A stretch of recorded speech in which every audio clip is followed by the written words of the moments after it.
Firman Tuhan hari ke-122, 2 Mei tahun 2025, Kitab Mazmur pasal 111 ayat 4, perikop, pujian bagi Tuhan. Diambil dari kitab Mazmur pasal 111 ayat yang ke-4 dengan perikop pujian bagi Tuhan. Sebagai nats adalah sebagai berikut. Perbuatan-perbuatannya yang ajaib dijadikannya peringatan. Tuhan itu pengasih dan penyayang. Dalam bahasa Indonesia sehari-hari dikatakan Tuhan itu pengasih dan penyayang. Ia melakukan perbuatan-perbuatan yang mengagumkan supaya kita tetap mengingat-ingatnya.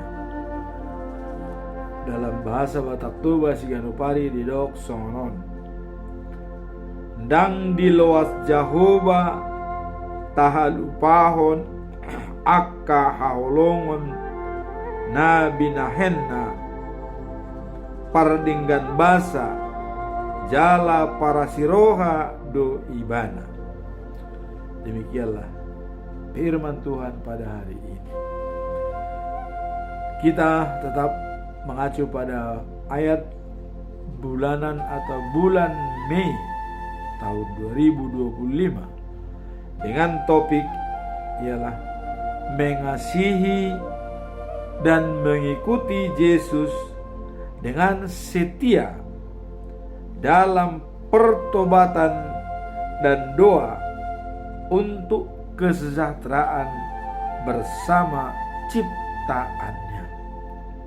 Itulah topik kita pada bulan Mei. Topik ini dijabarkan di dalam Ibrani pasal 13 ayat 16. Dan janganlah kamu lupa berbuat baik dan memberi bantuan, sebab korban-korban yang demikianlah yang berkenaan kepada Allah. Apa makna daripada pernyataan ini?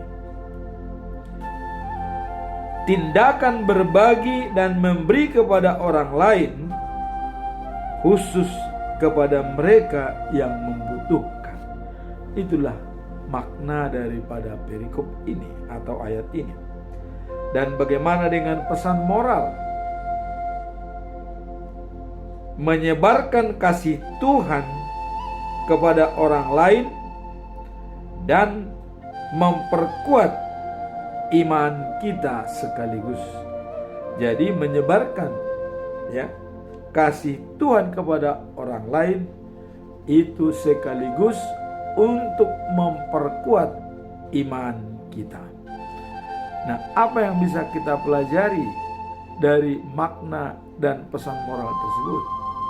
Pesan moral tadi adalah berbagi kepada orang yang membutuhkan. Dan maknanya adalah berbagi kepada orang lain yang membutuhkan bantuan kita. Pesan moralnya adalah membagikan kasih kepada orang itu sekaligus menguatkan iman kita. Pelajaran apa yang bisa kita lihat dari dua hal tersebut? Tindakan berbagi dengan sesama tidak hanya merupakan kewajiban. Jadi tindakan berbagi kepada sesama itu bukan hanya sebagai kewajiban. Artinya masih ada yang lebih besar di luar daripada kewajiban itu. Apa? Ialah juga merupakan ungkapan dari cinta kasih Tuhan dan sesama. Jadi ini sudah merupakan ungkapan daripada cinta kasih kepada Tuhan dan juga sesama. Dalam Markus pasal 12 ayat 30 dan 31 dikatakan, hukum yang utama. Cintailah, kasihanilah Tuhan Allahmu dari segenap hatimu, dari segenap jiwamu, dari segenap akal budimu, dan dari segenap kekuatanmu. Dan yang kedua, cintailah sesamamu seperti dirimu sendiri. Jadi dalam rangka berbagi kasih kepada sesama, itu bukan hanya merupakan kewajiban yang kita penuhi, tetapi juga merupakan cinta kasih kepada Tuhan dan sesama. Sekaligus merangkap kita mengasihi Tuhan dan juga kita mengasihi manusia. Karena kasih adalah karakter Allah dalam 1 Yohanes pasal 4 ayat 8. Kasih itu Allah. Barang siapa tidak memiliki kasih, tidak mengenal Allah. Itulah yang kita lihat dari ayat tersebut, ya, memberi dan berbagi kepada orang yang membutuhkan. Dan dari makna, yaitu berbagi dengan orang yang membutuhkan, dan pesan moralnya adalah melaksanakan cinta kasih Tuhan sekaligus untuk membuat iman kita semakin kuat. Itulah pedoman kita selama bulan Mei. Berbuatlah yang baik kepada orang semasa engkau masih diberikan berkat oleh Tuhan. Mengalir berkat itu, tidak kita simpan. Sekarang kita masuk dalam perikop hari ini. Diambil dari kitab Mazmur pasal 111 ayat 4. Pujian bagi Tuhan. Apa makna daripada perikop hari ini? Yaitu perbuatan-perbuatan yang ajaib dijadikannya peringatan, ya, untuk mengasihi dan sebagai pegangan, ya. Apa makna daripada perikop ini? Makna adalah ayat ini mengatakan bahwa ia telah memperlihatkan kepada umatnya karyanya yang ajaib. Ia adalah Tuhan yang penuh kasih dan setia. Karya ajaib, Tuhan penuh kasih dan setia. Apa yang digambarkan dari ayat ini? Ayat ini menggambarkan bahwa keagungan Tuhan dalam menunjukkan kasih-Nya melalui perbuatan-perbuatan yang luar biasa. Itulah yang bisa kita lihat, keagungan Tuhan, ya, dan perbuatan-perbuatan yang luar biasa ditunjukkannya melalui perbuatan-perbuatan yang luar biasa. Apa perbuatan-perbuatan yang luar biasa? Ya, kita melihat perjalanan bangsa Israel dari tanah Mesir ke tanah Kanaan. Pada waktu di Mesir ada tulah 10. Coba. Tapi bangsa Mesir tetap tidak bergeming sampai tulah yang ke-9. Setelah tulah terakhir ke-10, diancam anak sulung semua bangsa Mesir mati. Mereka sangat putus asa memberikan izin kepada Musa untuk membawa bangsa Israel dari tanah Mesir. Itulah perbuatan-perbuatan yang ajaib dan luar biasa untuk bangsa Israel. Nah, sekarang apa pesan moral daripada ayat ini? Pentingnya untuk selalu ingat akan kebaikan Tuhan yang nyata dalam hidup kita. apa kebaikan Tuhan yang nyata dalam hidup kita. Hanya memberikan kita hidup dan bernapas 24 jam sehari, itu sudah luar biasa. Coba. Siapa yang bisa mengendalikan jantung, ginjal, hati, dan semua perangkat-perangkat yang ada di alam bawah sadar, 90% itu dikendalikan oleh Tuhan.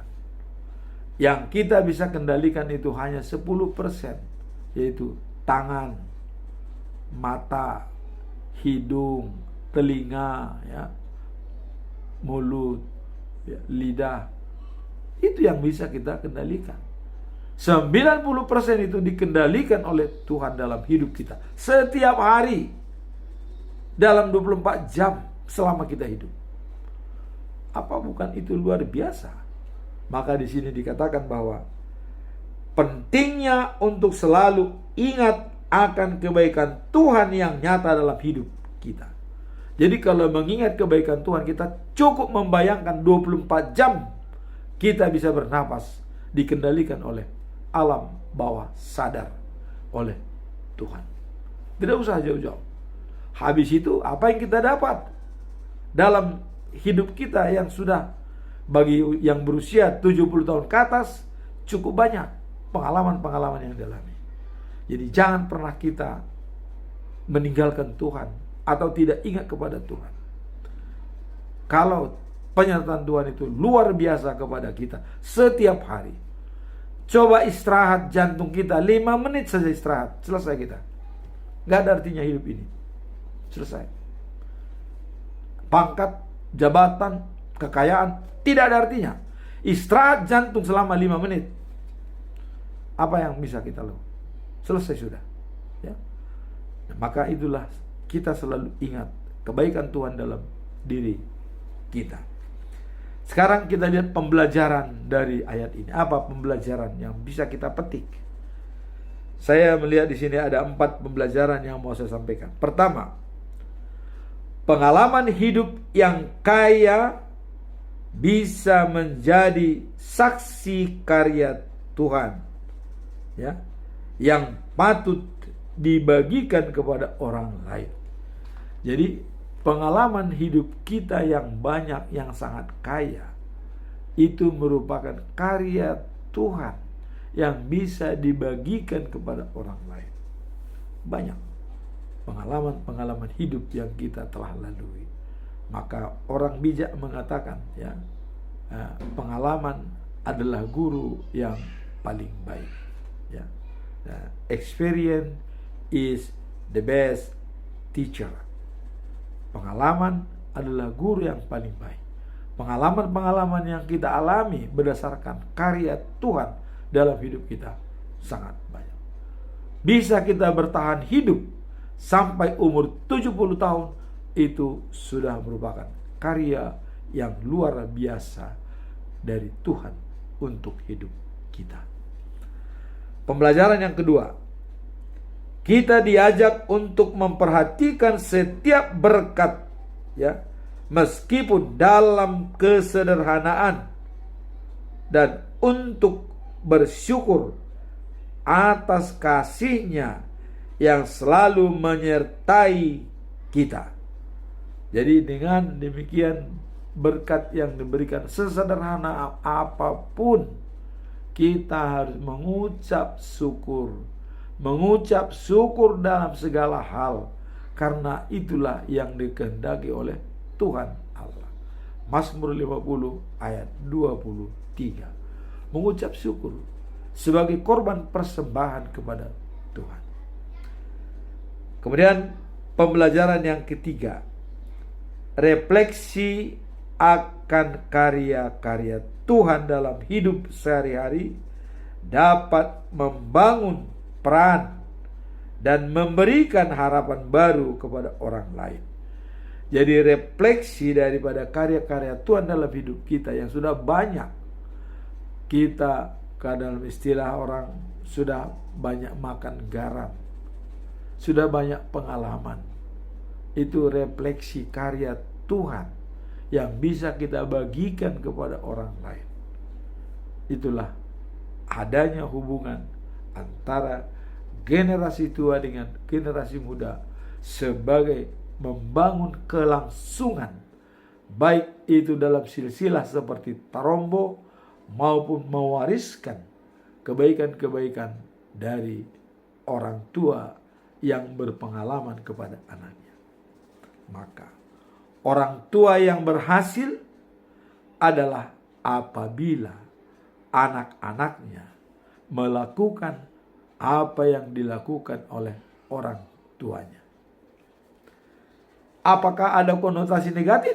Ada. Orang tua gemar main judi, maka anak pun akan pemain judi.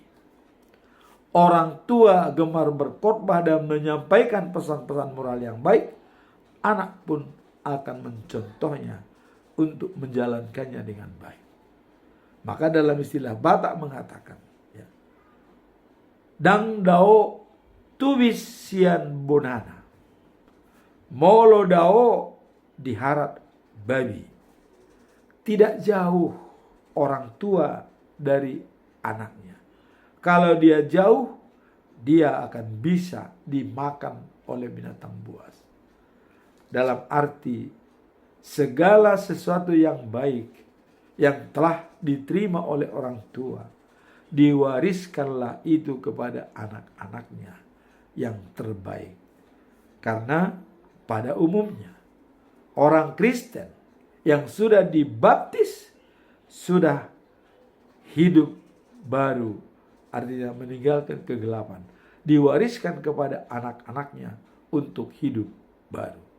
Jadi kalau ada orang tua, tadinya dia sebagai pendeta, anaknya pun ikut jadi pendeta, itulah waris yang baik. Nah, kemudian pembelajaran yang keempat, yaitu Mazmur 111 ayat 4. Ayat ini menekankan betapa mulianya Tuhan yang menunjukkan kasih dan kesetiaannya kepada umatnya melalui berbagai cara yang luar biasa. Dengan pengalaman hidup, kita sebagai saksi hidup yang bisa kita bagikan kepada mereka atau generasi muda. Seperti ya, kekasih doa dan juga adalah cobaan ya yang pernah kita alami. Nah, itu perlu kita berikan kepada generasi muda sebagai pengalaman hidup yang indah dan yang bisa direnungkan sebagai gambaran bagi pegangan hidup mereka. Itulah pembelajaran pada hari ini. Sekarang kita masuk dalam conclusion. Conclusion, saya tetap mengambil 3 pertanyaan yang harus kita jawab. Pertanyaan pertama ialah, bagaimana cara terbaik untuk menyaksikan karya-karya Tuhan di tengah kesibukan? Jadi karya-karya Tuhan itu bisa kita wujud nyatakan dalam kesibukan kita. Bagaimana cara yang terbaik? Mari kita lihat ya. Di tengah kesibukan sehari-hari, penting bagi kita untuk menemukan cara-cara untuk ya menyaksikan karya-karya Tuhan. Jadi dalam kesibukan kita pun kita harus menyaksikan karya-karya Tuhan. Nah, yang merupakan bagian dari iman kita ya, menghadapi aktivitas ya yang padat. Kita diingatkan bahwa Tuhan selalu hadir dalam kehidupan kita dan menciptakan kesempatan untuk merenungkannya. Jadi di sini boleh dikatakan ya, diam dan berdoa serta baca ya firman Tuhan, renungkan ya apa yang dimateraikan di dalam hidup kita. Itu bisa merupakan renungan kita bagi setiap hari. Pada saat kita sidi, ada ayat yang diberikan Tuhan kepada kita. kita berhenti sejenak, renungkan kembali firman yang diberikan. Kemudian dalam menghadapi situasi dalam perkawinan, kita berhenti sejenak, renungkan firman yang diberikan pada saat kita nikah. Dalam hal pemberitaan firman Tuhan, renungkan sejenak apa yang diberikan pada saat kita ditabiskan menjadi pendeta, menjadi sintua, menjadi diakonis, dan lain-lain. Ada ayat pegangan kita. Itulah yang dimateraikan pada diri kita. Maka di dalam Mazmur pasal 46 ayat 2 dikatakan, diam dan ketahuilah bahwa aku ini Allah. Apa makna, maksud daripada ayat ini? Ayat ini menggambarkan bahwa mengingatkan kita untuk berhenti sejenak dari kesibukan hidup sehari-hari dan merenungkan kehendak Tuhan. Kehendak Tuhan, ayat yang sudah dimateraikan kepada kita pada saat kita sidi, pada saat kita nikah, pada saat kita ditabiskan menjadi hamba Tuhan. Harus kita renungkan untuk berhenti sejenak. Dengan demikian, maka kita selalu dekat dengan Tuhan. Dalam perenungan dan ketenangan, kita dapat melihat bagaimana Tuhan bekerja di dalam dan di sekitar kita, memberi kita kesempatan untuk menyaksikan kasih dan keajaibannya dalam setiap aspek kehidupan. Itulah jadi mengambil waktu, berhenti sejenak, berdoa, dan baca firman Tuhan. Itulah cara terbaik untuk menyaksikan karya-karya Tuhan di tengah kesibukan. Itu cara kita. Kalau contoh bagi saya, apa ayat CD yang harus saya renungkan? Dikatakan begini, akulah Tuhan Allahmu yang memberikan pengajaran yang terbaik bagimu dan yang berguna, dan membimbing kamu di jalan yang kamu tempuh. Nah, kalau ini saya ingat, kemanapun saya pergi tidak perlu ragu, tidak perlu takut, apapun tantangan, karena Tuhan membimbing kita di jalan yang kita tempuh. Nah kemudian pada saat pernikahan, apa yang disampaikan oleh Tuhan?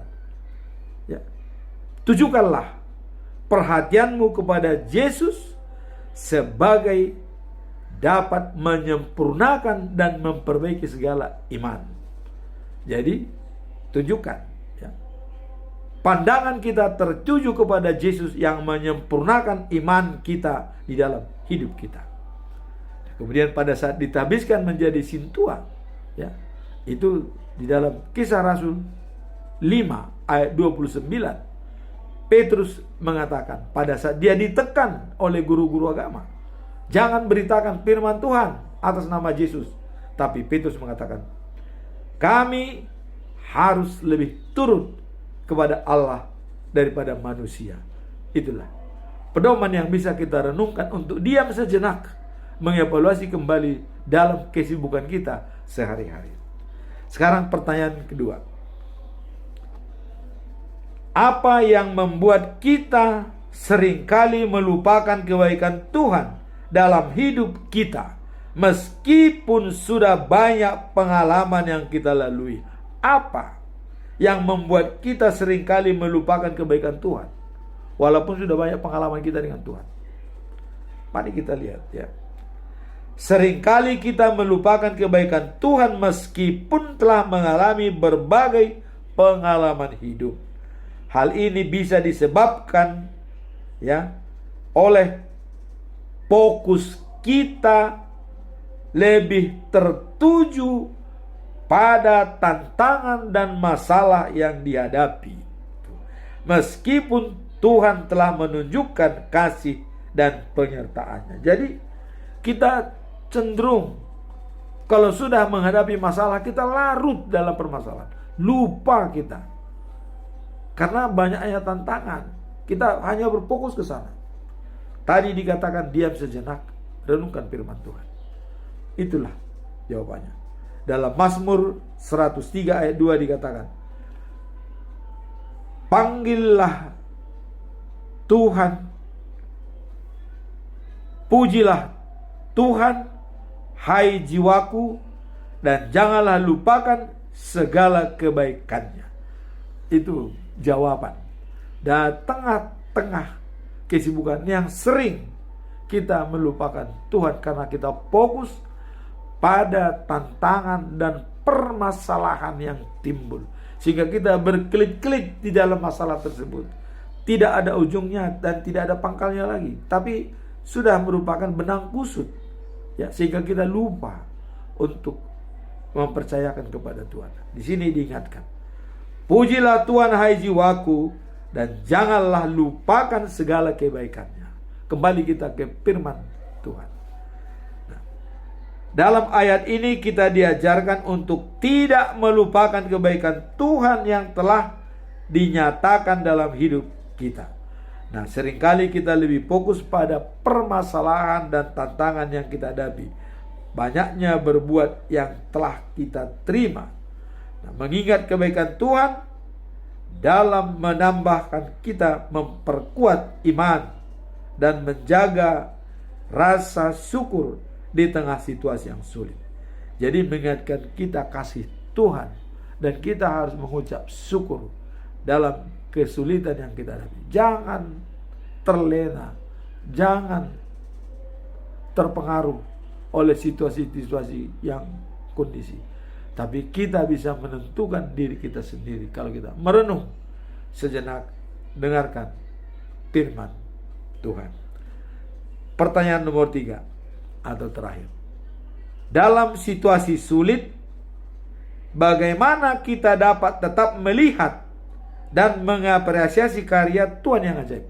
Jadi dalam situasi sulit, apakah kita bisa mengapresiasi, ya, keajaiban yang diberikan oleh Tuhan? Mungkin orang kalau sudah dalam kesulitan, dia sudah bisa melupakan Tuhan, seolah-olah tidak mampu lagi mengatasinya. Sekarang kita diingatkan, apakah kita masih ingat melihat keajaiban daripada karya Tuhan dalam situasi sulit?